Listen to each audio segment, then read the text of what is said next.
Greetings, YouTube. This is Rhett with Rolling Forward.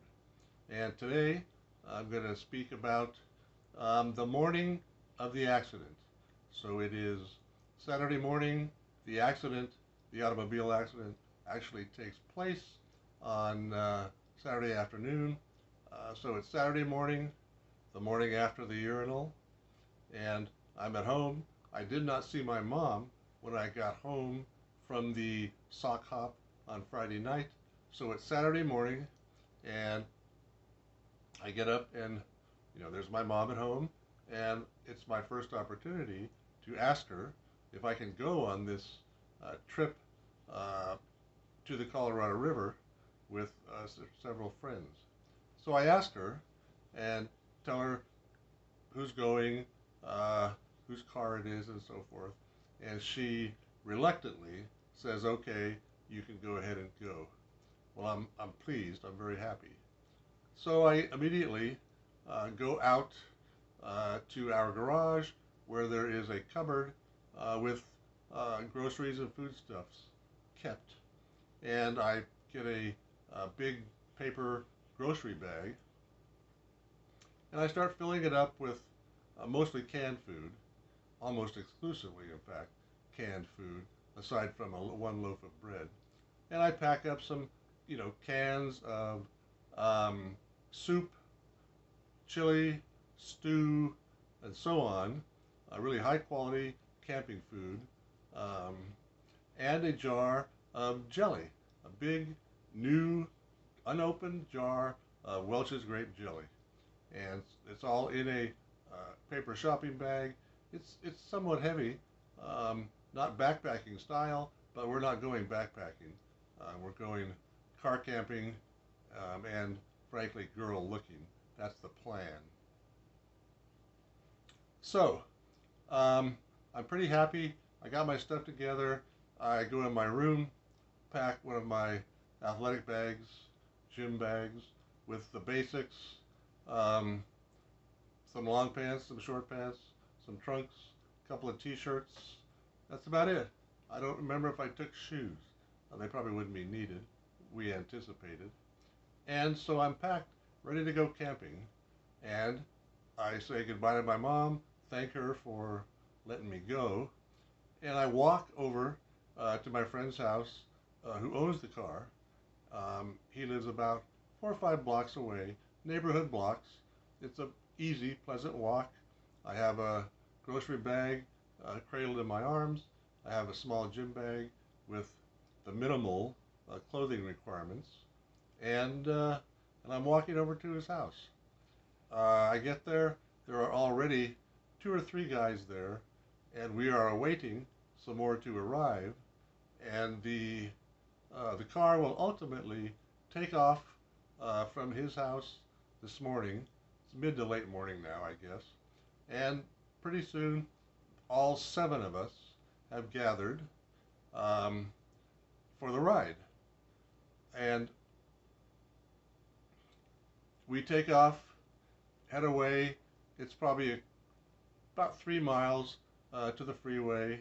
Get on the freeway, head north a little bit, and then east for the longer drive.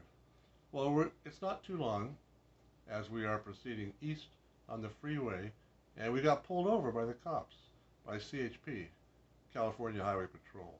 We were not speeding, and I'm actually not sure why we were pulled over, but we were. And the cops pulled us over and found in an ice chest on the floor in the back seat uh, an ice chest with booze in it. There's a gallon of Red Mountain wine. There was probably a couple of 6-packs. There was probably a couple of pint bottles of whiskey. I do not remember exactly what there was, but the cops took that alcohol and wrote us all up for minors in possession of alcohol after, I suppose, a half an hour or 45 minutes. We were back on the road, continuing on, heading east. Well, we drive for an hour and a half, and a couple of things are going on. One, we're getting further and further out of the Los Angeles expanse to the east, and people are noticing, gee, we're not going to get to the Colorado River until after dark, and some people start saying, come on, we got to go faster to get there before dark. And other people are saying, no, let's not go speeding, let's just get there. That goes back and forth. The speed is creeping up. And here's, 7 young um, adolescent males behaving often as young adolescent males behave. Uh, Poor judgment, impulse, and so on. You know, it's typical young, I don't want to say idiots, but I was one. And so we take off going faster and faster, and then up ahead in the desert, it's wide open desert expanse now, 2-lane highway. We are hauling along at about 90 miles an hour, which is about as fast as that car could go. And up ahead, there is a desert rest stop on a little 2-lane highway, and someone has a fake ID. He goes back in, replenishes our beer supply, and probably gets some snacks as well. And we continue back in the car, alcohol partially replenished, and going east. Again, the speed creeps up, creeps up. Some people complaining about we need to go faster to get there quickly, and others saying, no, let's not go so fast. Well, we're going along at about 90, and all of a sudden, I'm laying on my back. It's very, very dusty. It seems like it's dusk outside, but it probably was not. I'm dazed and confused, and I wake up. I'm vaguely aware, in my memories, vaguely aware of people milling around, walking around near me. There's low voices, but there's dust in the air. That was a big part of my memory. And I can wake up and pass out, wake up and pass out. And I wake up and I hear a siren. It appears close and winding down. Um, and remember now, this is 1968. There are no cell phones. So we have the crash, of which I'm not even really coherent enough to put together the story. But in order to call the ambulance, someone had to see there was a need. Uh, Several cars stopped right away at the accident scene. Someone, obviously, drove off to the nearest telephone location. And I don't know where that was, if it was back to that store at which we stopped, or if it was up ahead a little more to the town of Blythe, California. I don't know which was closer. I don't know how it all transpired, but someone called an ambulance. The ambulance came.